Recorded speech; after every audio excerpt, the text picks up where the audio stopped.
নমস্কার, your internet school YouTube চ্যানেলে তোমাদের সকলকে স্বাগত জানাই। আজকের ভিডিওতে তোমাদের ক্লাস 8-এর ম্যাথ 2026-এর রায় ও মার্টিন কোশ্চেন ব্যাংক থেকে মডেল কোশ্চেন সেট 4 প্রশ্নগুলোর সমাধান করব। তো চলো দেরি না করে ভিডিওটি শুরু করা যাক।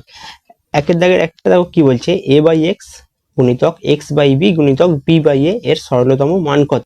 a/x গুণিতক x/b গুণিতক b/a। তাহলে দেখো ওপরে সব কেটে যাবে, নিচেরও সব কেটে যাবে, তাহলে উপরে নিচে কেটে গিয়ে আমাদের অ্যান্সার কত হবে? দেখো a/x গুণিতক x/b গুণিতক b/a সব কেটে যাবে, গিয়ে অ্যান্সার 1 হবে। তারপরে দুইয়েরটা দেখো, x ডিগ্রি কোণের সম্পূরক ও পূরক কোণের পার্থক্য কত? তাহলে x ডিগ্রি কোণের সম্পূরক কোণ কত হবে? 180 ডিগ্রি মাইনাস এক্স, আর পূরক কোণ হচ্ছে 90 ডিগ্রি মাইনাস এক্স ডিগ্রি। আর পার্থক্য মানে কি? দুটোর বিয়োগ। তাহলে বিয়োগ করে দেবো, দেখো আমরা বিয়োগ করে এখানে দেখো 180 degree minus x degree minus 90 degree minus মাইনাসে প্লাস এক্স ডিগ্রি। এখান থেকে দেখো এটা এক্স ডিগ্রি আর এক্স ডিগ্রি কেটে যাবে, প্লাস মাইনাস কেটে গিয়ে 180 ডিগ্রি মাইনাস 90 ডিগ্রি সমান হচ্ছে 90 ডিগ্রি অ্যান্সার হবে। তারপরে নেক্সট দিনেরটা দেখো, সত্য বা মিথ্যা লেখো। এ এবং বি মূলদ সংখ্যা হলে এ বাই বি সর্বদা একটি মূলদ সংখ্যা হবে।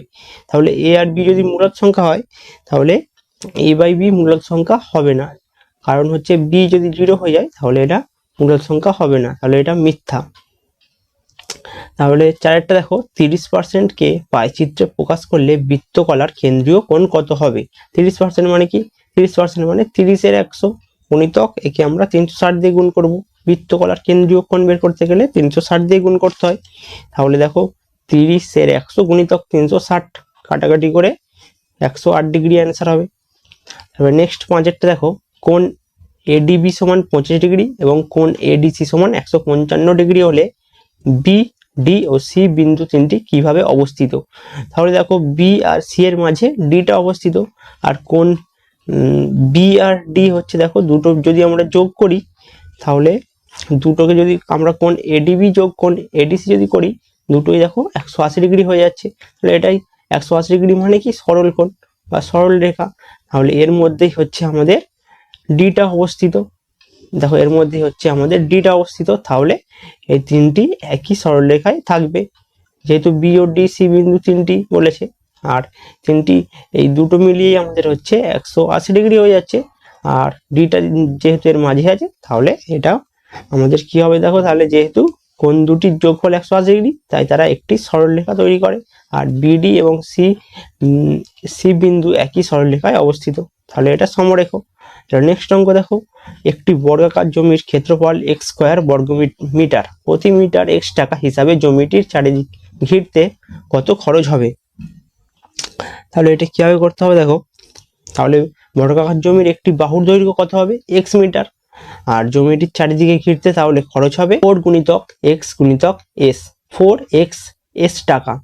তাহলে জমিটির চারিদিকে ঘিরতে খরচ হবে কত? 4x এস টাকা। যেহেতু আমরা কি জানি, বর্গক্ষেত্রের পরিসীমা কি হয়? 4 ইন্টু একটি বাহুর দৈর্ঘ্য, তাহলে 4 ইন্টু একটি বাহু হচ্ছে এক্স মিটার, 4 ইন্টু এস, আর প্রতি মিটারে খরচ হচ্ছে এস টাকা, তাহলে 4x এস টাকা খরচ হবে। চলো নেক্সট অঙ্কটা কি বলছে দেখি। সাথেটা দেখো, ভাজ্যের সর্বোচ্চ ঘাত 5 এবং ভাজকের সর্বোচ্চ ঘাত 3 হলে ভাগশেষের সর্বোচ্চ ঘাত কত হবে? তাহলে এটা বিয়োগ করে 2 হবে আমাদের। দেখো এ কিউব প্লাস বি কিউবের সঙ্গে কত যোগ করলে যোগফল পূর্ণ ঘন হবে? তাহলে এটা কিভাবে করতে হবে? আমরা কি জানি, দেখো a plus b whole cube, এর সূত্র কি? A cube plus b cube plus 3a square b plus 3ab square. আর আমাদেরকে কি বলেছিল? এর সঙ্গে কত যোগ করলে যোগফল পূর্ণ ঘন হবে? পূর্ণ ঘন মানে কি? এ প্লাস বি হোল কিউব হবে। তাহলে এর সূত্র যেহেতু এটা, আর এখান থেকে দেখো তাহলে এ কিউব প্লাস বি কিউবের সাথে কত যোগ করতে হচ্ছে? 3a square b plus 3ab square. এখান থেকে আমরা যদি 3ab কমন নিই, তাহলে কি হবে? a প্লাস বি হবে। তাহলে নেক্সট অঙ্কটা দেখো, 2-এর দাগের একটা কি বলছে? সরল করো। কি আছে? a minus 2b plus C whole cube minus a minus 2b whole cube minus 3c into a minus 2b plus C into a minus 2b। তাহলে এটা কিভাবে করতে হবে দেখো, আমরা দেখো প্রথমে ধরে নেবো যে x সমান a minus 2b plus C আর y সমান a মাইনাস 2b। তাহলে x মাইনাস y এর মানটা আমরা পেয়ে যাবো এখান থেকে। x মাইনাস y কি হবে? এটা মাইনাস এইটা মাইনাস এইটা করলে দেখো x মাইনাস y এর মানটা আমরা c পেয়ে যাবো। এইবার কি করব? x minus y whole cube, এর সূত্র কি? x cube minus y cube minus 3xy into x minus y। তাহলে সি কিউব সমান এক্স মাইনাস ওয়াই এর মানটা কত সি, তাহলে সি কিউব সমান a minus two b plus C whole cube minus a minus two b whole cube minus 3 into a minus two b plus C into a minus two b into c. তাহলে এটা সরলতম মান কি হলো C cube, এটাই হচ্ছে আমাদের answer. চলো next অঙ্কটা 2 কি বলেছে, ভাগফল ও ভাগশেষ নির্ণয় করো। কি আছে 4 plus 17 x minus 15 x square ভাজিতক 1 প্লাস 5 এক্স। তাহলে এটাকে এটা দিয়ে ভাগ করতে হবে। তাহলে ভাগটা কিভাবে করতে হবে চলো দেখি। তাহলে এটাকে মাঝখানে বসাবো। আমরা দেখো এক্স স্কোয়ারটাকে একদিকে আর 17 এক্স প্লাস 4টাকে একদিকে রেখে আমরা 5 এক্স প্লাস 1 দিয়ে ভাগ করছি। তাহলে ভাগ করলে কি হবে দেখো, প্রথমে আমাদের কত গুণ করতে হবে, করলে আমাদের মাইনাস 15 এক্স স্কোয়ার মিলবে। দেখো মাইনাস 3 এক্স দিয়ে যদি গুণ করি এটাকে 5 এক্স প্লাস 1 5 এক্স কে, তাহলে আমাদের মাইনাস 15 এক্স স্কোয়ার মিলে যাবে। তাহলে তবে আমরা বিয়োগ করার সময় এটা কেটে দিতে পারবো। দেখো তাহলে মাইনাস 3 এক্স দিয়ে গুণ করলে কি হবে, minus 15 x square minus 3 x হবে, প্লাস 1 এর সাথে মাইনাস 3 এক্স গুণ করলে মাইনাস 3 এক্স। এবার দেখো এবার সিম্বলগুলো চেঞ্জ হয়ে গেল, প্লাস হয়ে গেল, ওই গিয়ে এটা কেটে গেল, আর এটা তাহলে যোগ হয়ে যাবে 20x হবে, আর এখানে 4টা নেমে যাবে।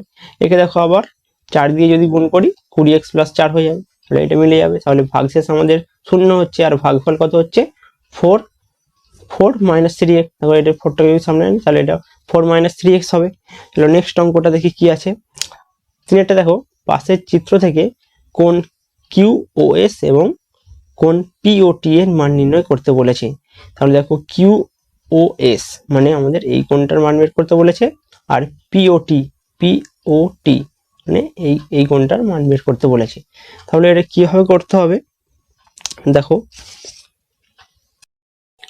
কোণ QoS সমান 180 ডিগ্রি মাইনাস 60 ডিগ্রি সমান 120 ডিগ্রি। তাহলে QoS হচ্ছে 120 ডিগ্রি। ওকে এখান থেকে সহজেই দেখা যাবে QoS, এখান থেকে দেখো ROS এর মানটা দেখো 180 ডিগ্রি। তাহলে এখান থেকে আবার আর ও কিউ এর মানটা যেহেতু 60 ডিগ্রি দিয়ে আছে, তাহলে এখান থেকে এই 180 থেকে 60টা বিয়োগ করলেই আমরা QoS এর মানটা পেয়ে যাবো। দেখো QoS কোণ ও কোণ এর মানটা আমরা তাহলে 180 ডিগ্রি মাইনাস 60 করলেই পেয়ে যাবো। এখানে তাই করা হয়েছে, দেখো 180 ডিগ্রি মাইনাস 60 ডিগ্রি সমান 120 ডিগ্রি। আবার কোণ POTটা হবে পাবো, দেখো কোণ POT এটা কিভাবে পাবো দেখো, এইটা দেখো আমাদের ROSটা যেহেতু 180 ডিগ্রি, এখান থেকে আবার এইটুকু আমাদের যেহেতু 20 ডিগ্রি দেওয়া আছে, এইটুকু যেহেতু আমাদের 20 ডিগ্রি দেওয়া আছে, আর এখান থেকে আমরা দেখো এখান থেকে আমরা এর মানটা আমরা কত পেয়েছি 120 ডিগ্রি।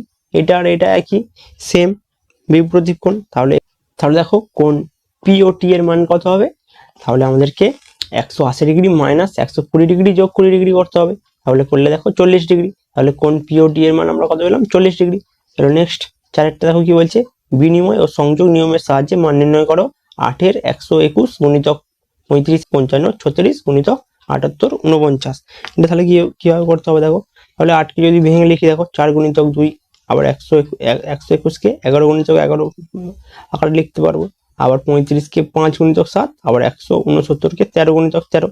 এইভাবে প্রতিটা আমরা গুণ দিয়ে লিখে দিয়েছি। দেখো 11 গুণিতক 5 গুণিতক 6 গুণিতক 13, নিচে এটা 6 গুণিতক 6 আর 7 গুণিতক 7।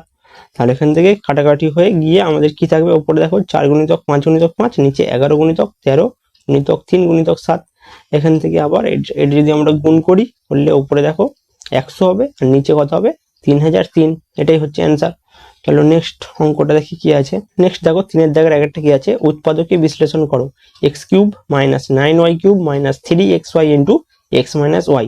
তাহলে এটা কিভাবে উৎপাদকে বিশ্লেষণ করতে হবে চলো দেখি। তাহলে দেখো এখান থেকে x³ মাইনাস এই 9y³ যদি আমরা ভেঙে লিখি মাইনাস y³ মাইনাস 8y³ আকারে লিখতে পারবো। বললে আবার এটা দেখো minus 3xy into x minus y, এটা যেরকম আছে থাকলো। এখান থেকে দেখো x³ minus y³ minus 3xy into x minus ওয়াইটাকে একদিকে আর এটাকে একদিকে আনলাম, মাইনাস 8y³ আনলে দেখো এটা x minus Y whole cube minus 2y whole cube. এই 8y³ 2y হোল কিউব আকারে লিখতে পারবো। আবার এখান থেকে দেখো এটা দেখো জাস্ট a³ মাইনাস b³ এর সূত্রে পড়ে গেছে। তাহলে এখান থেকে দেখো x minus Y minus 2y into x minus Y এর হোল স্কোয়ার প্লাস ab মানে x minus Y into 2y মানে 2y into x minus Y plus এইটার স্কোয়ার। তাহলে 2y স্কোয়ার মানে কি 4y স্কোয়ার। এখান থেকে দেখো তাহলে এটা হচ্ছে যোগ হয়ে গিয়ে মাইনাস 3y হবে, x minus 3y into X square minus 2xy plus Y square, এটা এক্স মাইনাস ওয়াই হোল স্কোয়ারের সূত্র, plus 2xy minus 2y square plus 4y square. তাহলে এখান থেকে এটা X minus 3y into X square plus 3y square, এটাই হচ্ছে answer. Next দেখো কি আছে দুয়েরটা, এক্স মাইনাস 1/9x সমান 1 হলে 27x cube minus 1/27x cube এর মান নির্ণয় করো। এটা তাহলে কিভাবে করতে হবে চলো দেখি। তাহলে দেখো এক্স মাইনাস 1/9x সমান 1, এখান থেকে আমরা কি করবো দেখো ওয়াই দিকে 3 গুণ করবো, 3 গুণ করলে উপরে 3x মাইনাস 3/9x সমান 1 গুণিতক 3, তাহলে 3x মাইনাস 1/3x সমান 3 হবে, শুধু 3। এখান থেকে আবার আমরা দুদিকে হোল কিউব করবো, করলে কিউব করলে দেখো কি হবে 3x minus 1/3x whole cube সমান 3 কিউব। তাহলে এখান থেকে এটা দেখো এটা সূত্রটা কি আসবে দেখো 3x whole cube minus 1/3x whole cube minus 3 into 3x into 1/3x into 3x minus 1/3x সমান এটার কিউব করলে 27। এখান থেকে দেখো 3x আর 3x কেটে যাচ্ছে, গিয়ে এটার হোল কিউব করলে 27x কিউব মাইনাস এটা 1/27x কিউব মাইনাস এখানে দেখো 3 আর 3 আছে, তাহলে 3 গুণিতক 3 সমান হচ্ছে 27। এখান থেকে আমরা আবার পরের লাইনে দেখো এই 27 এটা হচ্ছে 9 হবে, 9 হয়ে এটা সমানের ওদিকে গেলে যোগ হয়ে যাবে, গিয়ে 27x cube minus 1/27x cube সমান কত হবে 36। তাহলে এটাই হচ্ছে অ্যান্সার হবে। চলো নেক্সট অঙ্কটা কি আছে দেখি। নেক্সট দেখো তোমরা একটি মডেল তৈরি করেছো যার উপকরণ কেনার খরচের তালিকা নিচে দেওয়া আছে। দেখো উপকরণ ব্রাশ, রং, মাটি, পিচবোর্ড, কাঁচি, আর খরচ হয়েছে দেখো 9 টাকা, 25 টাকা, 6 টাকা, 12 টাকা, 8 টাকা।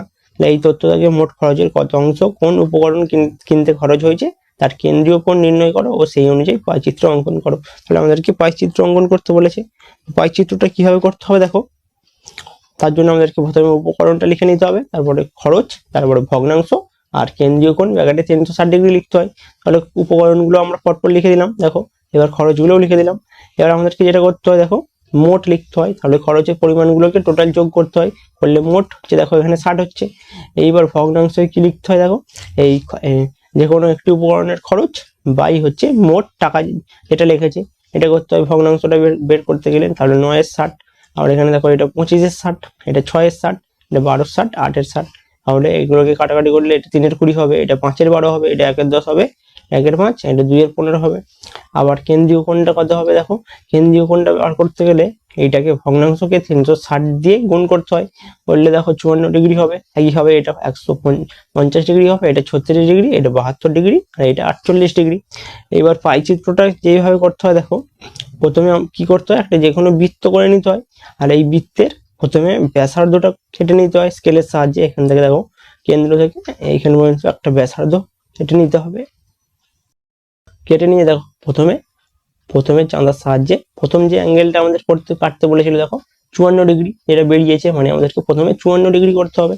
তাহলে চাঁদার সাহায্যে প্রথমে 54 ডিগ্রি করতে হবে, আবার এই দাগের সোজা চাঁদা বসিয়ে আবার পরের যে অ্যাঙ্গেলটা দেখো 150 ডিগ্রি, তাহলে এখানে 150 ডিগ্রি করতে হবে। আবার এখানে এই দাগের সোজা চাঁদা বসিয়ে 36 ডিগ্রি, আবার একইভাবে এই দাগের সোজা চাঁদা বসিয়ে 72 ডিগ্রি করে নিয়ে নেক্সট যেটা পড়ে থাকবে দেখো আমাদের 48 ডিগ্রি, লাস্ট যেটা থাকবে সেটাই পড়ে থাকবে 48 ডিগ্রি।